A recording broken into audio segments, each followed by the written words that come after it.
in this plaque, you can see some respiratory items and some digestive. So in the respiratory system, we know we have the external nares and the nasal cavity. These are our 3 nasal concha. At the back of the nasal cavity, you have the nasopharynx. Then air will move into the oropharynx, which is a common passageway for both air and food. And then air will then go into the laryngopharynx to then pass into the larynx. So in this view of the larynx, you can see the epiglottis here. The glottis would just simply be the opening into the larynx. This represents the thyroid cartilage. This represents the cricoid cartilage. And this represents the vocal fold. From here, we're moving into the trachea. So we're finished with respiratory on this model. Now we're going to go through digestive. So when we eat, food comes in through the oral cavity. And when we swallow, it will then enter the oropharynx. When we swallow, this epiglottis right here will fold over. It will fold over and close off the opening to the larynx, so food is then directed down the esophagus. So this is the pathway through the esophagus. Here's our enclosed esophagus. And then the esophagus is going to carry food down into the stomach. So when the stomach is enclosed, it's going to look like this. And so to name the major portions of the stomach, as food enters the stomach, the first part is called the cardiac region, or cardia. The top is the fundus. The mid region is the body.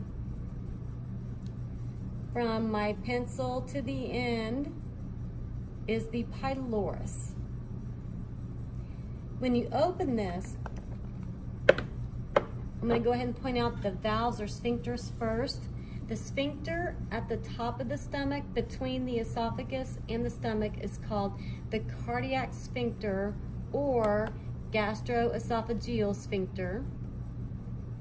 The sphincter at the end of the stomach, at the distal portion, is called the pyloric sphincter. It's at the end of the pylorus. The folds that you see in here are called the rugae. Now, once food has been churned and converted into chyme, that chyme will move from the stomach into the small intestine. So it'll move out the pyloric valve and into the small intestine. The first part of the small intestine is called the duodenum. So I want to go ahead and point out the regions of the small intestine next. So from the duodenum, food will then enter the jejunum, which is the mid-region. From the jejunum, it travels into the ileum. So the ileum is the distal portion of the small intestine. From the ileum, food will then move into the large intestine. So the large intestine begins with the cecum. So the cecum is a little blind pouch. It's the first portion of the large intestine, and it's connected to the ileum. So there is a valve right here. And the valve right here is called the ileocecal valve. Food will then move from the cecum into the ascending colon of the large intestine, into the transverse colon, into the descending colon, finally the sigmoid colon, and into the rectum.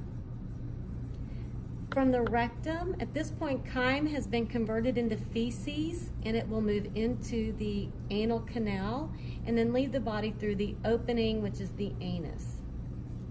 I'm going to point out a couple other things on this model. Back to the cecum. It's not a digestive structure, but this is the appendix, which is attached to the cecum. And then back up underneath here, let me point out this gland. It actually sits deep to the stomach. It tapers at the end. It's wider at the top, and it does connect directly to the duodenum. This is called the pancreas.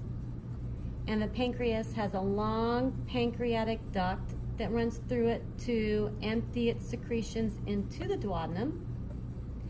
And then you see this green duct.